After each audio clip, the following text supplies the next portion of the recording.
হঠাৎ একদিন মা মাথার ঘুরে বসে বসে চোখের পানি ছেড়ে কান্দে, আল্লাহ, একটি মাত্র সন্তান তুমি আমারে দিলা, তারে আমি ইসলামের পথে মানুষ করতে পারলাম না, কোরআন শিখাইতে পারলাম না, হাদিসের জ্ঞান দিতে পারলাম না, ইসলামের পথে রাখতে পারলাম না। আমি মা হয়ে আল্লাহ তোমার কাছে ফরিয়াদ করলাম, তুমি শোনো নাই রে আল্লাহ। আল্লাহ যদি নাই তুমি শোনো, আমার মাতাল সন্তানকে তুমি ঈমান দিয়ে দাও, ও যদি মারা যায় যেন ঈমানের সাথে মৃত্যুবরণ করে। জোরে বলো আল্লাহু আকবার। মুসলমান শুনে নাও, মা দোয়া করে, মায়ের দোয়া কবুল হয়ে গেছে আল্লাহর দরবারে। ছেলে ডাকতে বলে, মা আমি যাব হাসান বসরির কদমের মধ্যে, কিন্তু আমি উঠতে পারি না, দাঁড়াইতে পারি না, বসতে পারি না রে মা, তুমি যদি একটু হাসান বসরি আমার বাড়ি ডাকতে, আমি খাস তওবা করে নিতাম, আল্লাহ যেন গুনাহ মাফ করে দেয়। এর মা জননী দৌড়াইলেন হাসান বসরির কাছে। হাসান বসরির কদমে যা ডাকতে বলে, হুজুর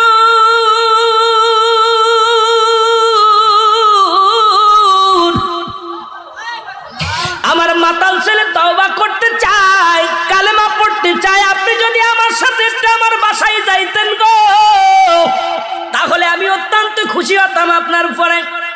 হাসান বসরি ডাক দে কয়, মা গো, তোমার ওই মাতাল ছেলেকে কালেমা পড়ানো তো দূরের কথা, তওবা তো দূরের কথা, ওই ছেলে যদি মারা যায় ওর জানাজা পর্যন্ত আমি পড়বো না, ওর কবর পর্যন্ত দিব না, মাটি দিব না, জানাজা পড়বো না, গোসল করাবো না।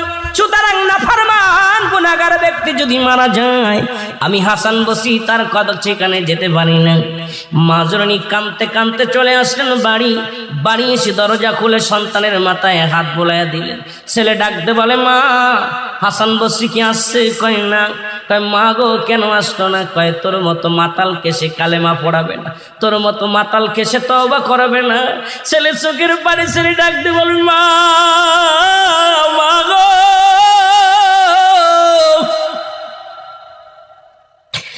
আমার মতো পাপীরে যদি দুনিয়ার মানুষ ঘৃণা করে, আমি যদি মারা যাই, জানি আমি মারা যাবো গো মা, মারা গেলে আমার এই লাশখানা কোনো গোরস্থানে শুয়াইবা না, যদি গোরস্থানে শুয়াও তাহলে গোরস্থানের মানুষের কষ্ট হবে রে মা, আমি মারা গেলে আমার গলার মধ্যে রশি লাগাইয়া টানতে টানতে জঙ্গলের মধ্যে ফেলে দিবা রে মা, নাই সমুদ্রে ফেলে দিবা, কারণ আমার মতো পাপীরে যদি গোরস্থানে রেখে দেয় অন্য ভাইয়ের কষ্ট হবে, অন্য ভাই বোনদের কষ্ট হবে।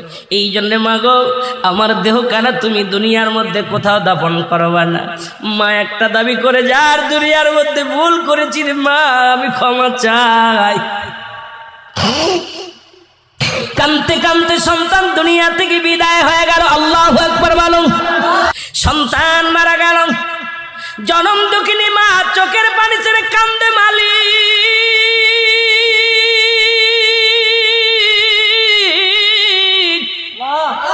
আমি অপরাধী, আমি গুনাহগার,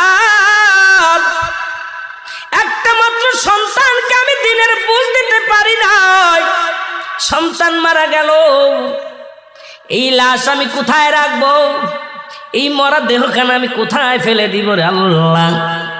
সন্তান তো বলে গেছে, মা তুমি আমার গলার মধ্যে রশি লাগাইয়া বনের মধ্যে ফেলে দিবা, নাই পানিতে ফেলে দিবা। এখন আমি কি করি? চোখের পানি ছেড়ে কান্দে। এমন সময় হাসান বসরি দরজার মধ্যে হাজির। মারহাবা বলেন না। হাসান বসরি যখন দরজার মধ্যে হাজির হয়ে গেছে, দরজা খুলে দেখে হাসান বসরি রহমাতুল্লাহ উনি ঘরের মধ্যে হাজির হয়ে গেছে গো। ডাকতে বলে, হুজুর আপনি আমার ঘরে?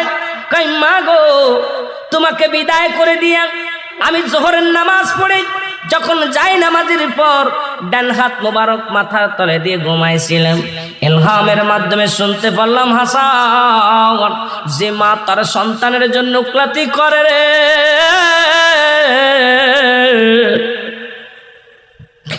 হাসান রে আজকে মা সন্তানের পক্ষে গেছে রে, ওই সন্তানের ফরিয়াদ আমি আল্লাহ কবুল করেছি, আমি আল্লাহ সন্তানের তওবা কবুল করেছি। কারণ মায়ের হাতটা আমি বিফলে যেতে দিই নাই। মা জননী হাত উঠাইছে সন্তানের হইয়া, আমি আল্লাহ কবুল করে নিছি রে হাসান, তুমি যাও। মায়ের চোখের পানি জমিনের মধ্যে পড়ে, আমি আল্লাহ সইতে পারি না। তুমি যাই ওই সন্তানকে গোসল করাইবা, তুমি ওই সন্তানকে কাফন পরাইবা, তুমি ওই সন্তানকে দাফন করাইবা, কারণ আমি আল্লাহ ওই সন্তানের ফরিয়াদ তওবা কবুল করে নিছি। জোরে জোরে বলো মারহাবা। হাসান বসরি ডাকতে বলে, মা মা গো, এই দুনিয়ার মধ্যে তোমার দোয়া বিফলে যায় নাই। মাগো, তোমার দোয়া আল্লাহ কবুল করেছে, তোমার সন্তানের তওবা আল্লাহ কবুল করেছে। এ মুসলমান, আজকে সেই সমাজ, এ মুসলমান, এমন মা বাবা যদি কোনো সন্তানের পক্ষপাতী করে গো, তার কপাল খুলে যায়। আজকে অনেকেই ওয়াজ শুনি কিন্তু মা বাবার সাথে খারাপ ব্যবহার করি। অনেক বক্তা মা বাবার ওয়াজ করে কান্দি, অথচ মা বাবার খবর নিই না। ও মুসলমান, আজকে মা বাবা বৃদ্ধাশ্রমে, মা বাবা বুড়া বয়সে কত কষ্ট করে রে মুসলমান।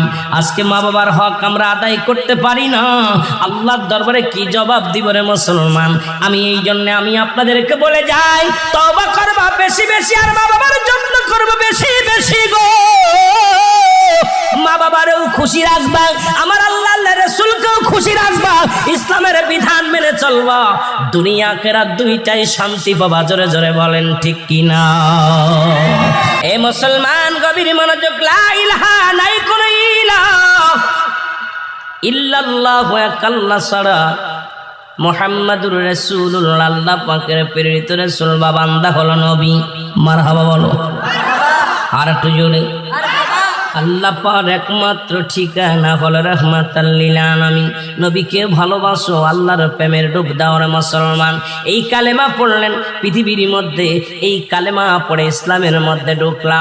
আজকে মুসলমান, তুমি আল্লাহ ছাড়া কোনো মাবুদ নাই, অথচ আজকে বাংলার জমিনে মুসলমানেরা কোরআন নিয়ে অবমাননা করা হয়। আজকে কোরআনের প্রতি তওমাত দেয়া হয়, নবীর প্রতি তওমাত দেয়া হয়, সাহাবীদের প্রতি তওমাত দেয়া হয় রে মুসলমান। শুনে নাও, কয়েকদিন আগে বড় কষ্ট পাইলাম। কোরআনকে বলতেছে কোরআনের ভিতর অধিকাংশ আয়াত জাল, কোরআনের ভিতর অধিকাংশ আয়াত হলো বানোয়াট, অথচ আল্লাহ বলেছেন জালিকাল কিতাবু লা রাইবা ফীহি। জোরে বলো মারহাবা। এ মুসলমান, যার ভিতরে কোনো সন্দেহ নাই, যার কোনো জবর ভুল নাই, জেরের ভুল নাই, নুক্তার ভুল নাই। আজকে বাংলার জমিনের কিছু শায়েখ আছে যারা কোরআনের ব্যাখ্যা দিতে যায় কোরআনের ভুল ধরেছে। আল্লাহ বলে কারা ধরবে না? হুদাল্লিল মুত্তাকিন। ও মুসলমান শুনে নাও, যারা মুত্তাকিন হবে, যারা মুমিন হবে, কোরআনের অবমাননা করবে না, ইসলামের অবমাননা করবে না।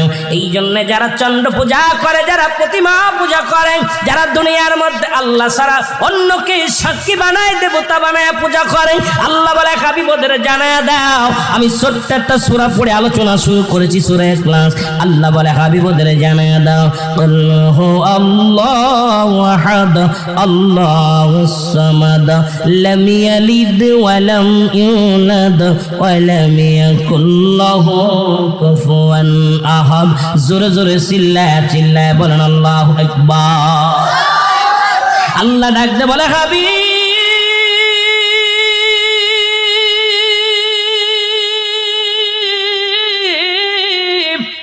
আপনি ওদের জানা দেন আমি আল্লাহ এক। যারা চন্দ্র পূজা করে বন্ধ করতে বলেন, যারা প্রতিমা পূজা করে বন্ধ করে দাও, যারা দুনিয়ার মধ্যে দ্বিতীয় খোদা বানায় তাদের বলে দাও আমি আল্লাহ এক, আমি আল্লাহ এক, আমার কোনো দ্বিতীয় নাই। পৃথিবীর মধ্যে কারো জন্মতেই নাই, কারো থেকে জন্ম নেই নাই। আসমান জমিনের ভিতরে আমার সমকক্ষ আর কেউ নাই। জোরে বলেন ঠিক কিনা? পূজা করবো কার? জিকির করব কার? বন্দেগি করব কার? জিন্দেগি করব কার? সব কিছুর মালিককে। আরো জোরে বলেন সব কিছুর মালিককে। একটু জোরে জোরে চিল্লায় বলা যাবেন আল্লাহু আকবার। আর একটু জোরে জোরে চিল্লায় বলা যাবেন আল্লাহু আকবার। এ দুনিয়ার মুসলমান শুনে নাও, এই জন্য আমি আজকে অনেক যুবক ভাইয়ের আছো গো, যুবকদের বলে যাই, এই কালেমা পড়লেন এ দুনিয়ার মুসলমান, কালেমার জন্য কত যুবক জীবন দিয়া গেল, এই কালেমার জন্য জীবন বাজি রাখলো। শুধু লা ইলাহা নাই কোনো ইলা ইল্লাল্লাহ এক আল্লাহ ছাড়া, মুহাম্মাদুর রাসূলুল্লাহ আল্লাহ পাকের প্রেরিত রাসূল বা বান্দা হলো। এই কালেমার ওয়াজ যদি করি রাত কেটে যাবে রে মুসলমান, দেখা যাক কত পর্যন্ত আগাইতে পারি। আমি আপনাদের কয়েকটা কথা বলে যাই, দিলের কান্ডা লাগায় শুনে নেন। এই যুবক ভাইয়েরা শুনে নাও, এই যুবক কালেমা পড়লেন। কে পড়ল রে? দুনিয়ার মধ্যে আব্দুল হুজ্জাব নামে একজন যুবক কালেমা পড়লেন। লা ইলাহা নাই কোনো ইলা ইল্লাল্লাহু এক আল্লাহ ছাড়া। সে জিকির করতে লাগলেন আর কয় ইল্লাল্লাহু ইল্লাল্লাহ লা ইলাহা, আরো জোরে বলেন ইল্লাল্লাহু ইল্লাল্লাহ লা। হুজ্জাব কালেমার পাগল হয়ে গেল, বকরি চড়াইতে মাঠে যায়, বন্ধু বান্ধব কত রং বিরঙের গান গায়, বন্ধু বান্ধব গুলো সব আনন্দ ফুর্তির মধ্যে থাকে। আর হুজ্জাব কি করে? কালেমা পড়ে। বকরিগুলো কালেমা শুনে তাকায় রয়েছে হুজ্জাবের দিকে। ও মুসলমান, হুজ্জাবের চাচার কাছে খবর আসলো ছোট্টবেলা হুজ্জাবের বাবা মারা যায়, মা জননী অন্য পুরুষের সঙ্গে বিবাহ বন্ধনে আবদ্ধ হয়েছে। আমার যুবক বাজানরা সামনের সারিতে দেখেছি অনেক যুবক বাবারা বসে আছো, কারণ আগামী দিনের প্রজন্ম তোমরা এই যুবকরা। আজকে যুবক বয়সে যেখানে থাকার দরকার ছিল গানের প্যান্ডেলে আসছো, জান্নাতের প্যান্ডেলে। আমি আপনাদের কিছু কথা বলে যাই, কারণ যুবক বয়সে হবে জান্নাতি। আল হাসান আল হুসাইন হবে যুবকদের সর্দার, জান্নাতের সর্দার। যুবক বয়সে একবার আল্লাহ বলা আর বৃদ্ধ বয়সে 1000 বার বলা সমান হবে না। সুতরাং আজকে যুবক ভাইয়েরা, যুবক সমাজের উদ্যোগে মাহফিল, যদিও চেয়ারম্যান বাড়ির মাহফিল, তবুও যুব সমাজের উদ্যোগের মাহফিল। যুবক ভাইয়েরা ফিরে আয়, ফিরে আয়, ফিরে আয়, দিন ইসলামের মধ্যে ফিরে আয় যদি শান্তি পেতে চাও। জোরে বলেন ঠিক কি না? হুজ্জাব কি করলেন? কালেমা পড়লেন। খবর এসে গেল চাচার কাছে, ও আমাদের নেতা, আমাদের মালিক, তোমার বাতিজা কালেমা পড়ে। কি সেই রাগ কালেমা পড়ে? সদা সর্বদা যখন কালেমা পড়ে তখন আমাদের বকরিগুলো খানা খায় না, উটগুলো খানা খায় না। ওই পাগলটার মুখের দিকে তাকায়া থাকে, পেল পেল করে তাকায়া থাকে। বলে হুজ্জাবরে ডাকো, সে কি কালেমা পড়েছে। ডাক দিয়ে হলো, কয় চাচা বাতিজা। দুজন পাশাপাশি বসলেন। এখন চাচাই জিগায় বাতিজারে, তোমার মালিককে? তোমার মালিককে? বলে কেন বাবা? আমার মালিক আমার আল্লাহ। জোরে বলেন মারহাবা। আমার মালিক কে? জোরে জোরে চিল্লায় বলেন কে? এবার হুজ্জাবের চাচা কয়, না বাতিজা, তোমার মালিক আমি। কারণ তোমারে খাওয়ায়, তোমারে পড়ায়, তোমার সমস্ত দায়িত্ব হলো আমার। সুতরাং তুমি আমার কর্মচারী, আমি তোমার মালিক। নাউজুবিল্লাহ বলেন না? আর একটু জোরে বলেন। বাতিজা কয়, চাচা আপনার মালিক কে? আমার মালিক যদি আপনি হন, আপনার মালিক কে? কয় বাতিজা রে, তুমি যে পড়াশোনা করছো, ভুল পড়াশোনা করছো। আমার মালিক আমি নিজেই। জোরে বলেন নাউজুবিল্লাহ। বাতিজা বলে, চাচাই বলে, বাতিজারে তোরে খাওয়াই কে? কয় আল্লাহ। কে খাওয়ায়? জোরে বলেন কে খাওয়ায়? কার জন্য সুদ খাও? কার জন্য ঘুষ খাও? কার জন্য ব্যভিচার করো? কার জন্য অন্যায় করো? কার জন্য জুলুম করো? এই বাড়ি থাকবে না, গাড়ি থাকবে না, সব কিছু আমার আল্লাহ চূন্য বিচ্ছিন্ন করে দিবে। আমি আস্তে আস্তে আলোচনায় গেলে বুঝতে পারবেন। আজকে তোমরা মুসলমান, ফিলিস্তিনের মুসলমানদের আঘাত করে ইসরায়েলের জানোয়ারগুলো শুনে রাখো, পৃথিবীর মধ্যে যারা খুদাই দাবি করেছিল, আল্লাহ তাদের ধন ভান্ডারের মালিক বানায়া দিয়েছিল, তারা দুনিয়ার মধ্যে নাই। তোমরাও থাকবা না, হয়তো 100 বছর, 50 বছর, 60 বছর বাঁচবা, কিন্তু তুমি আর এক ভাইয়ের রক্ত নিয়ে খেলা করো, ওই ভাইয়ের চোখের পানি বিফলে যাবে না। আমার আল্লাহ ছাড় দেয়, ছেড়ে দেয় না। জোরে কোন ঠিক কিনা? আর এই দুনিয়ার পাহাড় করতেছ, পাহাড় ধন সম্পদের পাহাড় করলাম। এই ধন সম্পদ খাবে পোকে, তোমার দেহ খাবে পোকে, ধন সম্পদ খাবে লোকে। জোরে বলেন ঠিক কিনা? এই বাড়ি বাড়ি গাড়ি চেয়ারম্যান সাহেব খাইতে পারবেন, এটা হয় ছেলে খাবে, নাতি খাবে, প্রতিবেশী খাবে, কিন্তু ওনার দেহখানা খাবে পোকে। এই জন্য পোকে যেন দেহটা না খায়, সেই কাজ করার দরকার আছে কিনা? সেই কাজ হলো জান্নাতের বাগান, নামাজ, রোজা, হজ, যাকাত, ইসলামের বিধান মেনে চলতে যদি পারো, তোমার দেহটা যদি সুন্দরভাবে ইসলামের মধ্যে গঠন করতে পারো, তোমার দেহটা কবরের ভিতরে সম্মানের সাথে থাকবে, তোমার কবরে তোমার দেহটা থাকবে, সুন্দর থাকবে, ফেরেশতারা তোমার কবরে সালাম দিবে, তোমার যত্নে রাখবে বা আরামে রাখবে। আর যদি তোমার দেহখানা যদি ইসলামের বিধান না মেনে চলে যাও, ওই দেহখানা কবরে ঢুকার সঙ্গে সঙ্গে পোকে খাওয়া শুরু করবে। জোরে বলেন ঠিক কিনা? আমার ভাইরা, আমার বন্ধুরে, বাতিজা বলে, চাচা খাওয়ানোর মালিক আল্লাহ, রিজিকের মালিক আল্লাহ, হায়াতের মালিক আল্লাহ। কে কে? জেনে বলেন কে? আল্লাহ। চাচাই কয়, না রে বাতিজা না, ওই কালেমা ছেড়ে দে, ওই ভণ্ডামি ছেড়ে দে, ওই কালেমা পড়া যাবে না, কালেমার অর্থ জানো? কই জানি, আল্লাহ ছাড়া কোনো মাবুদ নাই, রাসূল তার প্রেরিত বান্দা। কয় না রে বাতিজা না, এই কালেমার অর্থ হলো আজ থেকে খানা বন্ধ, তুমি আর খাইতে পারবা না। চাচা বাতিজা কয়, বাতিজা আলহামদুলিল্লাহ, যদি কালেমার অর্থ খানা বন্ধ হয়, আমি গোলাম আজ থেকে খানা খাবো না, আমি গোলাম আমার জীবনে একটা খানা খাবো না। যদি কালেমার অর্থ হয় খানা বন্ধ, চাচা খানা ছেড়ে দিলাম, তবু মধুর কালেমা ছাড়ব না, লা ইলাহা ইল্লাল্লাহ। এ মুসলমান, গভীর মনোযোগ, কথাগুলো বললে বুঝতে পারবেন। জগৎ বিখ্যাত একজন আল্লাহর মাহবুব বান্দার কথা বলে আমি শুরু করি, তওবার কথা দিয়া শুরু করি। হে মুসলমান, এখানে আসছি কিছু আমল নেওয়ার জন্য, এখানে আসছি গুনাহ মাফের জন্য, এখান থেকে যেন আল্লাহ মাসুমের মাসুম বানায় দেয়। জীবনে কত অন্যায় করলাম, জীবনে কত পাপ করলাম, জীবনে কত অপরাধ করলাম, আল্লাহ রিয়াজুল জান্নাহ বেহেশতের বাগান পাইলাম, এই বাগানের খাতিরে আমাদেরকে তুমি ক্ষমা করে দাও। জোরে বলেন আমিন। এই দুনিয়ার মুসলমান,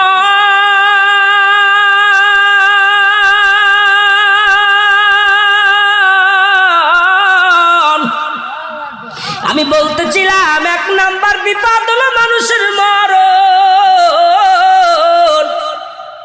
দুই নাম্বার বিপদ হলো মানুষের কবর, তিন নাম্বার বিপদ হলো কিয়ামতের ময়দান।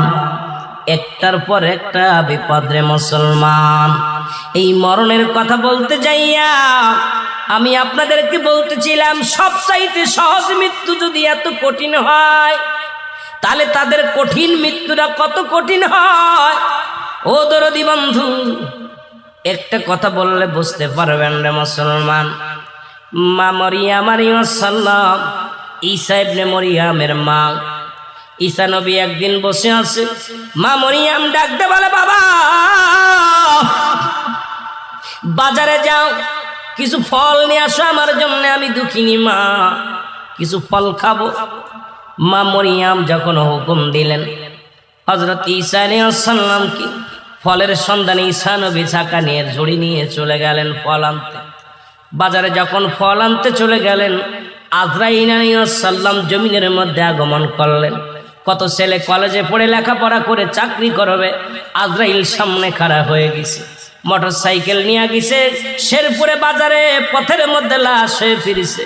কত কফির বাবারে আমার বিদেশের মাটিতে গেছে টাকা কামাইতে, লাশখানা কফিনে করে এসে গেছে। জোরে বলেন ঠিক কিনা? কারণ মরণের কোনো সময় নাই, টাইম নাই, কখন মৃত্যুবরণ হয়ে যাবে, কখন যেন মালাকুল মউত চলে আসবে কেউ বলতে পারি না রে বাবা।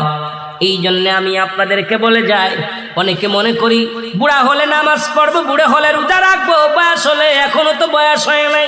কারণ মরণের কোনো সিরিয়াল নাই, কে কখন চলে যাবে কেউ বলতে পারি না। জোরে বলেন ঠিক কিনা?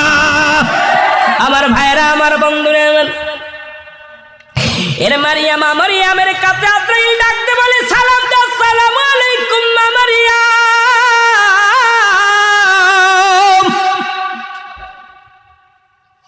মা মারিয়াম ওয়ালাইকুম আসসালাম, কে গো তুমি? বলে, ও মা গো, আমি হলাম আজরাইল। আল্লাহু আকবার বলেন। আজরাইল রে তুমি কিসের জন্য আসছো?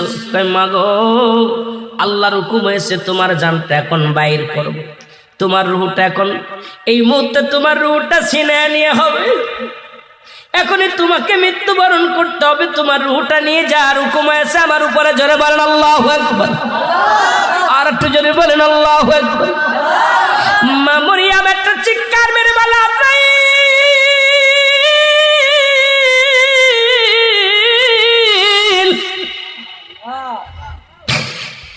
তুমি আমার নিবার আইছো, কোনো দুঃখ নাই, তবে আমাকে একটু সময় দাও, আমাকে একটু সময় দাও।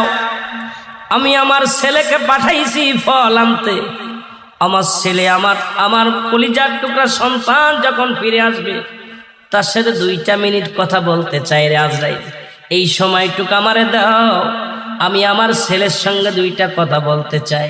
আজরাইল বলে মা সময় নাই, কারণ আল্লাহর হুকুম আছে আপনাকে 2টা মিনিট আমি সময় দিতে পারবো না। ও মা মরিয়ম, এখনই হুকুম আছে আপনার রূহটা কবজ করার জন্য, সুতরাং 2 মিনিট কেন 2 সেকেন্ড সময় যে আমার দ্বারা সম্ভব নয়, আপনি প্রস্তুতি নেন, আপনার রূহ কেন আমি বাইর করব। জোরে জোরে চিল্লায় বলো আল্লাহু আকবার। আজরাইল হুকুম দিলে, হুকুম পাইলে তোমার মতো মৌলবী আমার মতো মৌলবী মুন্সি দেখার সময় নেই, খালি হুকুম আসতে পারলে দেখা যায় সিজদার মধ্যে পড়ে আছে, রুকুর মধ্যে পড়ে আছে, ঘুমের মধ্যে মরে আছে। কারণ কখন কোন হালাতে নিব, আল্লাহ যখনই হুকুম দিবে আজরাইল তখনই সেই হালাতেই ধরে ফেলবে। জোরে বলেন ঠিক কিনা?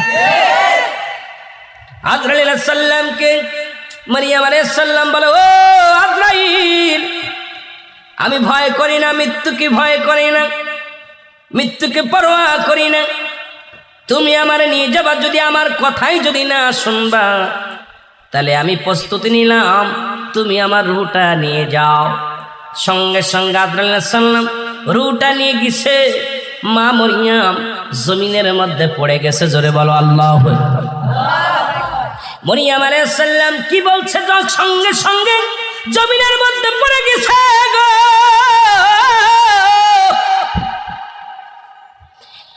ঈসা আলাইহিস সালাম ফলমূল নিয়ে বাড়িতে এসে দেখে মা জননী পড়ে আছে ঘরের দরজায়।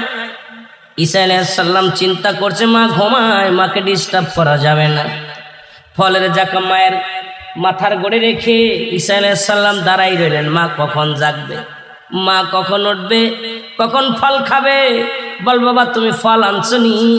ঈসা আলাইহিস সালাম দূরে দাঁড়ায় রইলেন, আম্মা মরিয়ম ঘুমাইতেছে। ও মুসলমান, অনেকক্ষণ চলে যায়।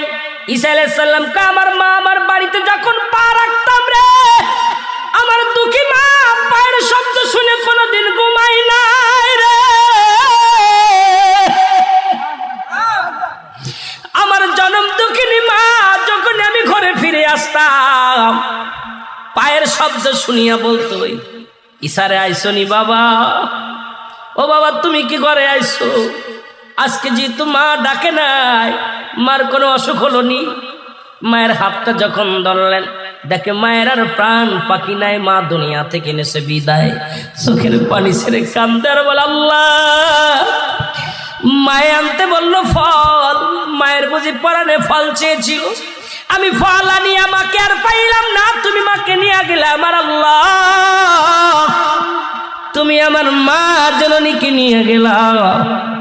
চোখের পানি ছেড়ে কাঁদতে লাগলেন, কাঁদিয়া কাঁদিয়া বলে আল্লাহ তুমি তো আমাকে সেই পর দিছো জিন্দা ডারে মরা ডারে বাঁচানো।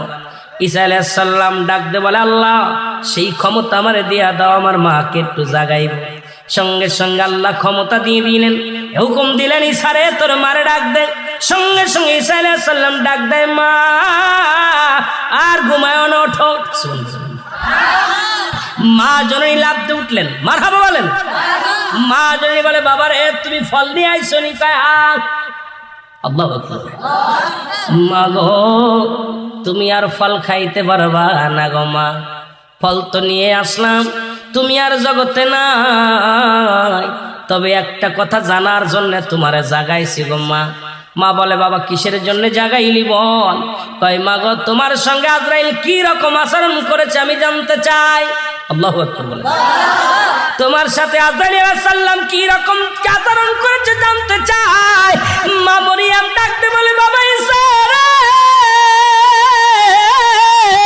তোর দুনিয়ায় আনতে যত কষ্ট হয়েছে রে বাবা,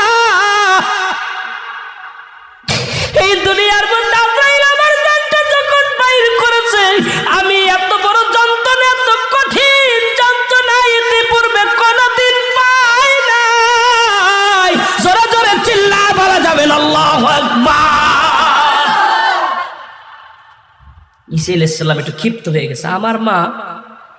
আমার মা জানটা এত কষ্ট করে আজরাইল, আজরাইল। আল্লাহ কয় যা আজরাইল, আমার বন্ধু ডাকছে শুনে আই কি করে। আজরাইল চলে এসে কয় হুজুর আসসালামু আলাইকুম। ওয়ালাইকুম আসসালাম। বলো আমার মা জানটা কেমনে নিছো। তো হুজুর আমার তো আপনি দেখছেন আমার পা জমিনের ভিতরে, মাথাটা আকাশে, আসমানে আমার মাথা মুবারক। সারা পৃথিবীর পানি যদি আমার মাথার ভিতরে ঢেলে দেয় একটু পানি জমিনের মধ্যে পড়বে না, আমি এত বড় দানব। হুজুর আমি তো সবার জান কবাজ করার জন্য দুনিয়ায় আসি না, একমাত্র আল্লাহ প্রিয় বান্দাদেরকে, বান্দিদেরকে জানটা রুহটা নেওয়ার জন্য আমি আদবের সঙ্গে আসি। সুবহানাল্লাহ বলেন না। অন্য এই সমস্ত ঘুষখোর, সুদখোর, জিনাখোর, ব্যভিচারখোর, বেনামাজি জানটা কবাজ করতে আজরাইল দুনিয়া আসে না। উপর থেকে একটা হুক্কার দিবে, রুহটা সঙ্গে সঙ্গে বাইরে হয়ে যাবে। আর যে আকৃতি ধরবে, ধরার সঙ্গে সঙ্গে কলিজাটা কমিয়ে দেবে, হয় পিছনের রাস্তা দিয়ে, সামনের রাস্তা দিয়ে, চোখ দিয়ে, কান দিয়ে, নাক দিয়ে, কোন জায়গাতে বাইর হবে, পালানোর জায়গা পাবে না। ঠিক কিনা? পালানোর কোনো জায়গা পাবে না। আজরাইল বলো আমার মা জানটা কেমনে। হুজুর আপনার মাকে আমি সালাম দিয়ে শুধু আপনার মায়ের বুকের উপরে হাত মোবারক রাখছি, এরকম আস্তার গায়ে টাচ দিছি। কোন রকম সন্তান যেমনি মায়ের বুকে দুধ খাইতে খাইতে ঘুমায় যায়, ঠিক আপনার মায়ের জানটা আমি ঠিক এইরূপ ভাবে আমি কবাজ করেছি। জোরে বলেন না মারহাবা। মারিয়াম আলাইহিস সালাম বলতেছে আজরাইল তুমি কি শুনাইলা, এত সহজ মৃত্যু আমাকে এত কঠিন দিচ্ছ, আমার সমস্ত দেহের মধ্যে মনে হচ্ছে যে আমার চামড়া ছুলে তুমি কাঁচা মরিচ, এই শুকনা মরিচ আমাকে যেন সমস্ত মরিচ এবং লবণ ডলে দিছো। এত যন্ত্রণা, এত কষ্টে আমার জীবনে আমি এই হায়াতের জিন্দেগিতে আমি পাই নাই। আল্লাহু আকবার বলেন। এই মৃত্যু যদি তুমি এত কঠিন দিতে পারো তাহলে কঠিন মৃত্যুটা কত কঠিন। আজরাইল বলে মাগো পৃথিবীর মধ্যে ওই সমস্ত নাফরমান বান্দাদের রূহটা এমন ভাবে নেওয়া হবে তাদের গায়ের যন্ত্রণা কিয়ামত পর্যন্ত গা থেকে যাবে না। তাদের যন্ত্রণায় ওই কবরে যত ভয়াবহ আযাব আছে, কবরের ভিতরে যত ভয়াবহ জাহান্নামের আগুনের মধ্যে, যত জাহান্নামের অগ্নিকাণ্ডে যত ভয়াবহ আযাব আছে, তার চাইতে সবচেয়ে কঠিন ভয়াবহ আযাব হলো মৃত্যু যন্ত্রণা তাদের। আল্লাহু আকবার বলেন। আরো জোরে, আরো জোরে। তাহলে ইয়া দ্বারা বোঝা গেল যে আমার আপনার রূহটা কেমনে বাইর করে। আমি আপনি এত ফালাফালি করতেছি, এত বাড়াবাড়ি করতেছি, ঘটনাটা কি? ঠিক এই রকম হযরতে আপনার ইদ্রিস আলাইহিস সালামকে জান্নাতের মধ্যে আছে। সুবহানাল্লাহ বলেন না। আরো জোরে বলেন, ভালো করে বুঝে নেবেন। ইদ্রিস আলাইহিস সালাম জান্নাতের মধ্যে আছে, রূহটা কবাজ হলো। এরপরে ইদ্রিসকে আবার জিন্দা করলো, আবার তাকে জান্নাতে দিল। ইদ্রিস আলাইহিস সালামকে আল্লাহ জিগায়, ইদ্রিস ও বন্ধু তুমি কি জান্নাত পেয়ে খুশি? বলে হ্যাঁ খুশি হয়েছি, তবে আমার একটা কষ্ট। কি কষ্ট? আল্লাহ তোমার আজরাইল মনে আমার সাথে ভালো ব্যবহার করে নাই, তোমার আজরাইল আমার সাথে দুর্ব্যবহার করছে। কি কারো দুর্ব্যবহার? তোমার আজরাইল আমার রূহটা এমন কষ্ট দিছে, আমার গায়ের যন্ত্রণা যায়নি, আমি ঘুরে শুতে পারি না, বসতে পারি না, দাঁড়াইতে পারি না, আমার গায়ের যন্ত্রণা এখন ছটফট করি, আমি খুব কষ্টের মধ্যে আছি। আল্লাহু আকবার বলেন না। আল্লাহ কয় আজরাইল তাড়াতাড়ি যা। আমার বন্ধু কি কয়? ইদ্রিস আলাইহিস সালামের কাছে আজরাইল আলাইহিস সালাম চলে আসছে। আয়েশা বলতেছে হুজুর আপনার কাছে আমি আসছি, কিছু জানতে চান? কয় আমি তো জান্নাত পেয়ে, আল্লাহর নিয়ামত পেয়ে অনেক খুশি হয়েছি, হ্যাপি হয়েছি, আর নিয়ামতে ভরপুর সব পাইলাম, কিন্তু আজরাইল আগে বলো আমার জানটা কেমনে বাইর করেছি।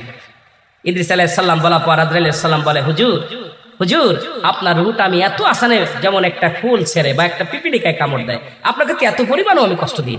আপনাকে আমি এত পরিমাণ কষ্ট দিই নাই, শুধু আমার হাত মুবারকে ছোঁয়া দিছি আপনার গায়ের মধ্যে, আপনার ছোঁয়া ও তার আপনার হুকুম নিয়ে আপনার গায়ের মধ্যে ছোঁয়া দিছি। আপনার রুহটা আমি আসান করে এত আসানে সুন্দরভাবে একদম বুলাকে যেমন মাথায় হাত বুলায় বুলায় ঘুম পাড়ায়, আপনার রুহটা ঠিক এত সুন্দরভাবে আমি নিয়েছি। ইদ্রিস আলাইহিস সালাম একটা চিৎকার মেরে বলা, আজরাইল এই যন্ত্রণা এত সহজ মৃত্যু যদি এত কঠিন হয়, তাহলে তুমি যাকে কষ্ট দিয়ে মারবে তাদের কত কঠিন হবে। জোরে জোরে চিল্লায় বলো আল্লাহু আকবার। এই পৃথিবী চিরদিন থাকার জায়গা নাই, অন্ধকার কবর যে তোমার আসল ঠিকানা রে মানুষ, অন্ধকার কবর যে তোমার। এই আমি চলে যাব, আমায় তোমরা ভুইলা যাইও না, আমি চলে যাব, আমার মরণ আসিবে কখন কেউ তো জানি না, আমার মরণ। এরে কত মানুষের দাপন করাইলা রে,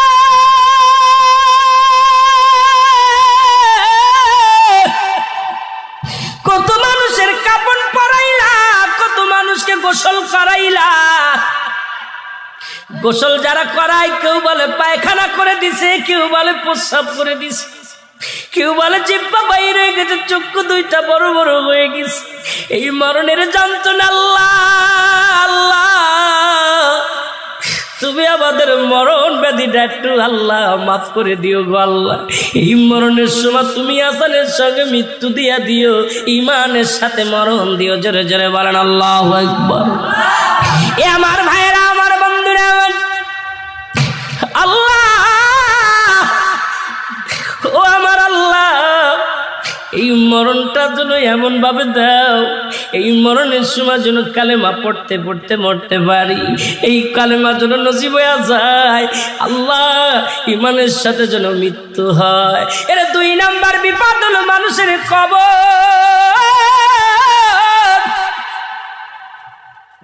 এত ভয় আজকে মানুষের কবরের ভয় নাই। কদিন আগে দেখলাম দাদারে মাটি দিয়া নাতিরা দাদার সঙ্গে সেলফি তোলে কবরে শুয়ে। আরে দুনিয়ার কবরের ভয় যদি কোনো মানুষের থাকতো, দুনিয়ায় ঘুষ খাইতে পারতো না, সুদ খেতে পারতো না। কবরের ভয় যদি কোনো বান্দার অন্তরে থাকতো, জীবনে কোনোদিন দুর্নীতি করতে পারতো না। কবরের ভয় যদি কোনো বান্দার ভিতরে থাকতো, জনে কম দিতে পারতো না। ওখানে কবরের ভয় যদি থাকতো, কোনো বান্দা ফজরের নামাজ ছাড়তে পারতো না। কবরের ভয় যদি থাকতো, দুনিয়ার মধ্যে জিনা করতে পারতো না, ব্যভিচার করতে পারতো না।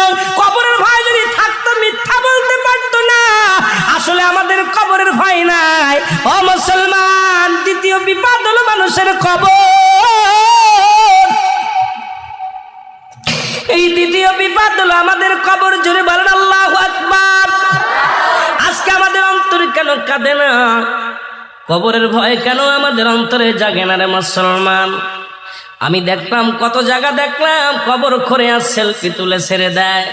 রে একবার কি তোর মরণের চিন্তা হয় না?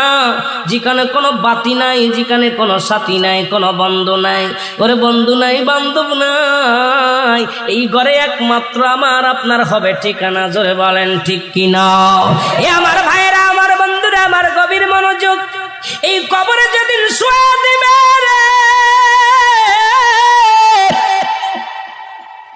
লম্বা আলোচনা আমি ইতি করবো, বেশি করবো না। আমি যুবকদের দিকে আর একটু যাবো, সমাজের দিকে যাবো, বাস্তবমুখী কিছু আলোচনা করব যদি সময় পাইবে মুসলমান। তবে একটা কথা না বললে নয়, আজকে এই চোখের পানি যাদের অন্তরে চোখের পানি আসছে রে মুসলমান, যাদের চক্ষু দিয়া মাছের চোখের মতো একটু গড়ে পড়বে জাহান্নামের ভয়, কবরের ভয়। আল্লাহ তুমি এই চক্ষু দুটি জাহান্নামে দিও না। আল্লাহ তুমি আমাদের দিও কেন জাহান্নামে দিও না। আল্লাহ আল্লাহ, এই চেয়ারম্যান বাড়ির মাহফিলের খাতিরে আমাদেরকে ক্ষমা করে দিও। জোরে জোরে বলেন আল্লাহু আকবার। রে আদর করিয়া মানুষ আল্লাহ বানাইয়া, বলেন আদর করিয়া মানুষ আল্লাহ বানাই, কেমনে দিয়া জাহান্নামে ফেলিয়া, বলেন কেমনে দিবা জাহান্নামে। মহব্বতে বলেন আদর করিয়া মানুষ আল্লাহ বানাই, বলেন আদর করিয়া মানুষ আল্লাহ বানাই, কেমনে দিবা জাহান্নামে ফেলিয়া, বলেন কেমনে। সকলে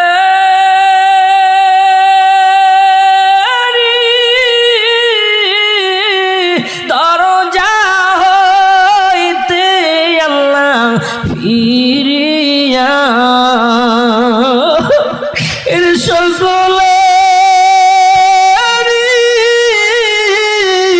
দরজা হইতে আল্লাহ ফিরিয়া, এই মাহফিলে কান্দি গো আশিক বসিয়া, বলেন আদর করিয়া মানুষ আল্লাহ বানাই, মহব্বতে বলেন আদর করিয়া মানুষ আল্লাহ বানাই, এর কেমনে দিবা জাহান্নামে। এ দুনিয়ার মুসলমান,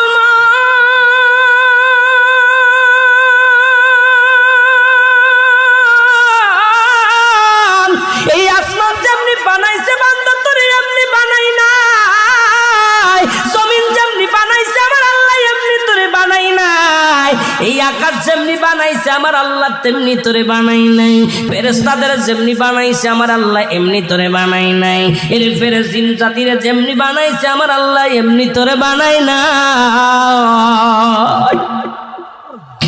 এই দুনিয়া সৃষ্টি যেমনি করেছে রে বান্দা এমনি তোরে বানাই নাই, কোন আর ফাকুন বলে সব বাইর হয়ে গেছে, পাহাড় জমিন আসমান জমিন যা কিছু আমার আল্লাহ বানাইলো শুধু হুকুম দিয়া বানাইলো, আর বান্দারে তোরে আদর করি আমার আল্লাহ কয় বান্দা আমি তোরে আমার কুদরতি হাত দিয়ে বানাইলাম,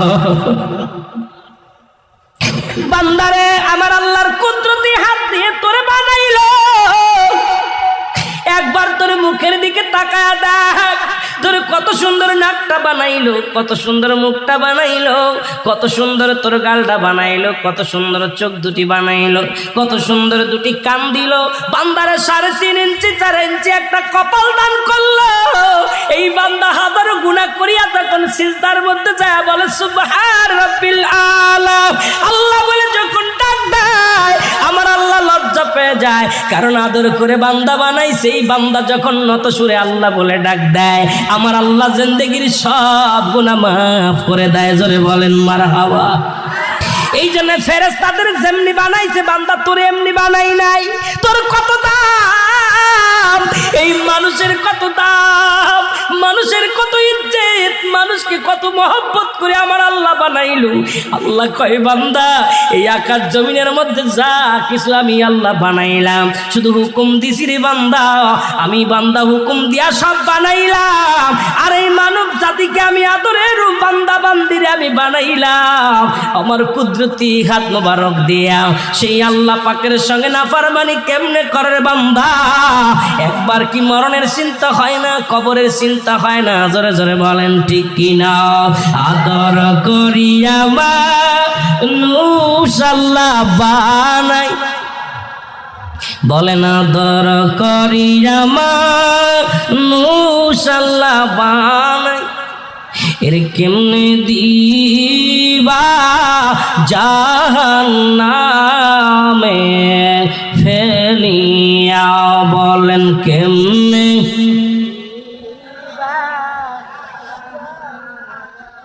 এই দুনিয়ার মহব্বতে আল্লাহ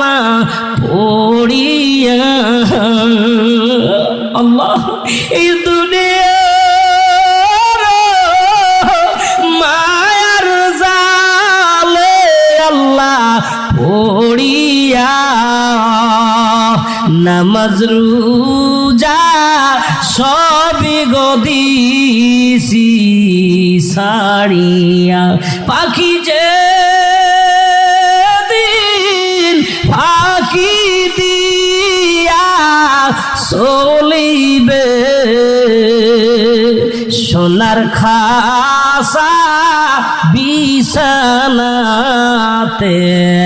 রহিবেন সাপে কাটবে গর্জন মারবে হায় রে হায় আগুন ঢালিয়া দিবেন কলি যায় আগুনের তাপ যখন গায়ে বান্দা লাগিবে গায়ের গোস্ত খইসা খইসা পড়িবে বলে না দরক রিয়া মানুষ আল্লাহ বানাই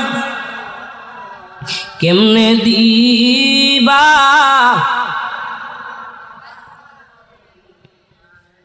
এ দুনিয়ার মুসলমান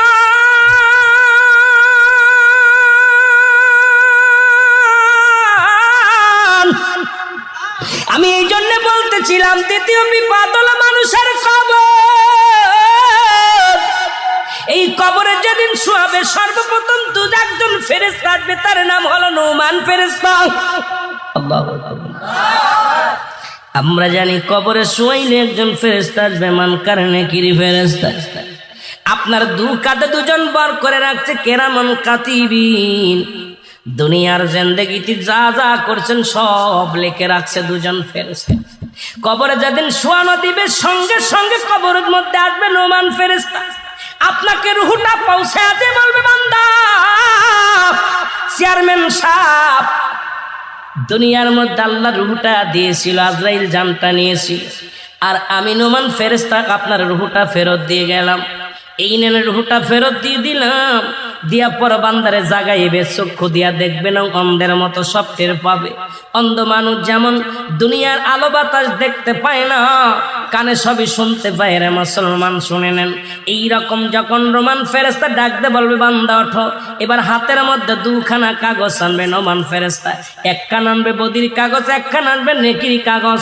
এই কাগজখানা হাতের মধ্যে দিয়া বলবে বান্দারে 80 বছরের জিন্দেগি তুমি পাইলা, 70 বছরের জিন্দেগি তুমি পাইলা। কত রাকাত নামাজ পড়েছো, কত জায়গা কোরআন খতম পড়েছো, কত জায়গা তুমি ইসলামের দাওয়াত দিয়েছো, কয়টা হাদিস শোনাইছো, কয়েকটা তুমি নামাজ কাজা দিছো, সব কিছু লিপিবদ্ধ আছে গো। বলবে বান্দা তুমি এবার লেখা শুরু করো।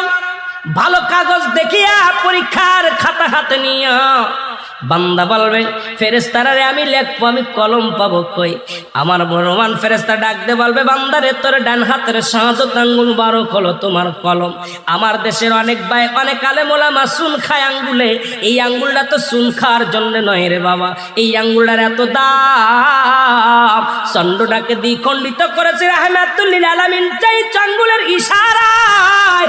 আবার ইয়াউমাল কিয়ামতের ময়দানে যেদিন তুমি অন্ধকার কবরে শোবা, তোমার আমলনামা লেখা লাগবে ডান হাতের শাহাদত আঙ্গুল মুবারক দিয়া।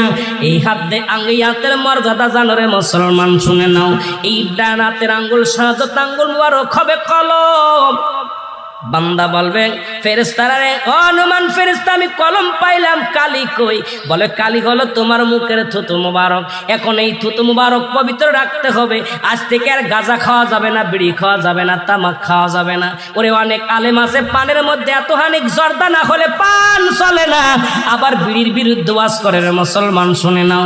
বড় কষ্ট হয় আমার তখনই, বিড়ি তো আগুন বানায় উড়ায় দেয়, আর আলেম সাহেব জর্দা না হইলে পান খাইতে পারে না। কয়টা হলো মুবারক মুসলমান? অধিক প্রমাণ মাকরু সেবন করলে হয় সগীরা গুনাহ, সগীরা গুনাহকে ছোট করে দেখলে হয় কবিরা গুনাহ, কবিরা গুনাহকারী জাহান্নামী, জাহান্নামী, জাহান্নামী। এখন কয় সগীরা গুনাহ, সগীরা গুনাহ, মাকরু, মাকরু, মাকরু, অধিক পরিমাণ মাকরু সেবন করলে হয় সগীরা গুনাহ। কি গুনাহ? হয়তো অনেকের গায়ে লাগবে বলে আওয়াজ আসতে হয়েছে। কি গুনাহ? জোরে বলেন কি গুনাহ? সগীরা গুনাহ। এবার সগীরা গুনাহকারী বেশি, সগীরা গুনাহ বেশি করলে হয় কবিরা গুনাহ। কবিরা গুনাহকারী হবে জাহান্নামী। এখন তুমি বিড়ির বিরুদ্ধে ওয়াজ করো, আগে পানের মধ্যে জর্দা ছেড়ে দাও। মুসলমান এই কথাটা বললেই তো অনেক আলেমের গায়ে লেগে যায়, তখন তোরে মুসলমান শুনে নাও। এর মুসলমান দেলের কান্ডা লাগা, শোনো পান খাও, বারণ করি না, এটা হাড়ের রোগের ওষুধ। পানের রোগটা, পানের সেই পানের রসটা হলো হাড় রোগের, হাড়টা তারে মজবুত করে। কিন্তু এর মধ্যে তুমি বিষাক্ত তামাক 1 কেজি ছাড়া হয় না। আবার তুমি বিড়ির বিরুদ্ধে ওয়াজ করো, কয় বিড়ি হারাম। আছে না? অনেক মৌলবি ওয়াজ করার পান খায় জর্দা দিয়া, ওয়াজ করার খায়। এই হচ্ছে কি, নিজে যেটা ছাড়তে পারিস না, আবার একজনে বলার দরকার। যেরকম ঠিক কিনা? রাগ করতেছেন? কয়টা বাজে? কয়টা বাজে? সারা দিন বাবারে আপনারা চলতেছে, কিন্তু আমার চলতেছে না, কারণ আমার দৌড় পড়তেছে কালে পিঠের মধ্যে। বলতেছিলাম যে কথা শুই নালান, তাহলে আজ থেকে মুখ দিয়ে ফাইসা কথা বলা যাবে না, ইয়াবা খাওয়া যাবে না, ফেন্সিডিল খাওয়া যাবে না, মদ খাওয়া যাবে না, মুখ দিয়ে কাউকে গালি দেওয়া যাবে না, মুখ দিয়ে পচা কথা বলা যাবে না। মুখটা পবিত্র রাখার দরকার আছে কি না? যে তুইটা হবে সেদিন কিয়ামতের ময়দানে কালি, কবরের মধ্যে হবে তোমার কালি, কাপনের কাপড় হবে তোমার কাগজ। 3 টুকরা কাপনের কাপড় দিয়া দেয়। এর হাকিকতটা শুনে নাও। প্রথম কাপনের কাপড়টা টান দিয়ে খুলে নিবে, বলবে বান্দা এই নাও কাগজ, তুমি লেখা শুরু করো। সেকেন্ডের মধ্যে লেখা হয়ে যাবে। এবার বান্দার হাতে আর একখানা কাগজ ধরাইয়া দিবে, বলে এটা কি? কয় তোর জিন্দেগি, 70 বছরের জিন্দেগি, কোন জায়গা জিনা করেছিলি, কোন জায়গা পরে সেরি নিয়ে গল্প করেছিলি, কোন জায়গা সিনেমার হলে বয়া বয়া সিনেমা দেখছিস, কোন জায়গা নাটক সিমেশা হয়ে নটপটি নাচাইছিস, কোন জায়গা বেহায়াপানা করছিস, কোন জায়গা সুদ খাইছিস, কোন জায়গা ঘুষ খাইছিস, কোন জায়গা বইয়া ব্যভিচার করেছিস, সব কিছু সামনে পেয়েগুলো আমি করি নাই। সঙ্গে সঙ্গে ভিডিও পেলে সামনে হাজির হয়ে যাবে রে। কত টাইমে, কত সেকেন্ড, কোন মাসে, কোন তারিখে, কোন বছরে, সব সামনে হাজির হয়ে যাবে। বান্দা লজ্জায় মাথা লুকাতে যাবে, লুকাইতে পারবে না। নুমান ফেরেশতা বলবে লেখো। বান্দা যার হিসাব তার লেখা লাগবে। আমরা তো অনেকেই জানি না, মানে আমাদেরটা লেখে রাখতেছে কেরামান কাতিবিন। এরে বাবা না, তোরটা তো নিজের লেখা লাগবে। কবরে শোয়ানো পর পর যার আমল নামা তার নিজেরটা নিজে লেখা লাগবে। আল্লাহু আকবার বলেন। এই লেখানোর দায়িত্ব থাকবে নোমান ফেরেশতা। উনি ডাকতে বলবে লেখো। বান্দা শিকার যাবে না, লিখতে যাবে না, আঘাত করবে হাতুড়ি দিয়ে, লোহার গম্বুজ দিয়া বাড়ি মারবে, সঙ্গে সঙ্গে মাটির তলে অনেক দূরে চলে যাবে। আবার টানতে বাইর করবে, আবার মার দিবে। ডান দিকের মাটি বাম দিকে চাপ দিবে, বাম দিকের মাটি ডান দিকে চাপ দিবে, উপরের মাটিগুলো নিচের দিকে চাপ দিবে, নিচের মাটিগুলো উপরের দিকে চাপ দিবে, সামনের মাটিগুলো পিছনের দিকে চাপ দিবে। বান্দার হাতটি গুটি ডান দিকের হাড় বাম দিকে চলে যাবে রে। কোন কান্নাই কাজ হবে না রে। তোমার আমল নামা তোমার লেখাই লাগবে রে। তুমি কত অন্যায় করেছো এগুলো সব লেখা লাগবে, লেখা হয়ে যাবে। এবার বান্দার তোমার গলার মধ্যে লটকায়া থুয়ে যাবে, বলবে হায় আফসোস বান্দা, 40 বছরের জিন্দেগি পাইয়া তুমি আল্লাহকে চিনতে পারো না, 80 বছরের জিন্দেগি পাইয়া গুনাহ মাফ করতে পারো না, 100 বছরের জিন্দেগি পাইয়া তুমি জাহান্নামী হয়ে গেলা। আফসোস করতে করতে যাবে। হায় রে আফসোস রে বান্দা, দুনিয়ার প্রেমে পড়ে গিয়েছিল রে বান্দা, এই দুনিয়ার প্রেমে পড়িয়া তোমার জীবনটাকে হারাইলা। আফসোস করতে করতে বান্দার কবর থেকে যখন যাবে, ওই কবরের ভিতরে তখন মুনকার নেকির হাজির হয়ে যাবে। জোরে বলো আল্লাহু আকবার। আর জোরে বল। এবার মুনকার নেকির আসিয়া থাকবে বান্দার গলার ভিতরে দুখানা কাগজ লটকানো। নেকির কাগজ যদি বেশি ভারী হয়, এটা থাকবে উপরে, বদির কাগজটা থাকবে তলে। বদির কাগজটা যদি বেশি হয়, এটা থাকবে উপরে, নেকিটা থাকবে উপরে নিচেই। বান্দা যখন নেককার হবে, ডাকতে বলবে বান্দারে শোন, শোন রে বান্দা, তুই বড় ভাগ্যবান। আমার আল্লাহ ঘোষণা করেছে, একটা নয় দুটি নয়, বিসমিল্লাহির রহমানির রহিম উইদ্দাতুল মুমিনিন।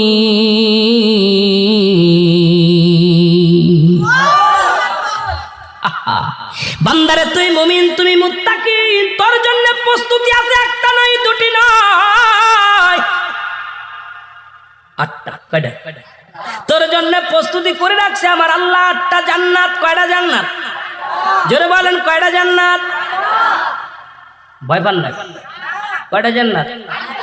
যেতে চান না কিরা কিরা একটু হাত তোলেন। চান না? যেতে চান না কিরা কিরা?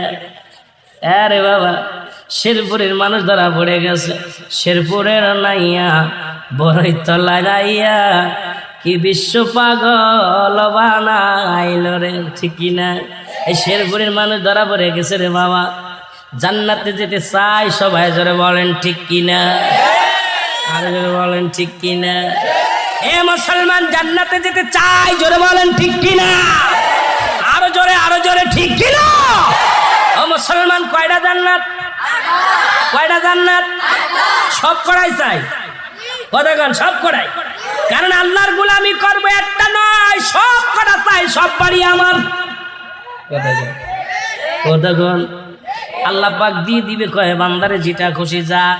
কারণ সারা জীবন গোলামি করছি, সারা জীবন কষ্ট করছি, শীতের রাত্রে জেগে জেগে তাহাজ্জুদের নামাজ পড়ছি, কোরআন পড়েছি, না খেয়ে থাকছি, ঘুষ খাস নাই, সুদ খাস নাই। বান্দারে আজকে তোর জন্য খোলা আছে সব কটা দরজা। তোর যেটা ভালো লাগে এটা দিয়ে ঢোক, আর যেটা ভালো লাগে সেটা দিয়ে বাইর হ। শুধু আবাদান আবাদান, চিরস্থায়ী একমাত্র ঠিকানা হবে তোর জান্নাত। আরো জোরে বলেন আল্লাহু আকবার। জাহান্নামীদের জন্য প্রস্তুতি করে রাখছে আমার আল্লাহ, বলে বিসমিল্লাহির রহমানির রহিম উইদ্দাতুল কাফিরিন। আমি আল্লাহ কাফের, বেঈমান, মুনাফিকদের জন্য প্রস্তুতি করে রাখছি কয়টা জাহান্নাম? জোরে বলা যাবে? জোরে বলা যাবে? কয়টা জাহান্নাম?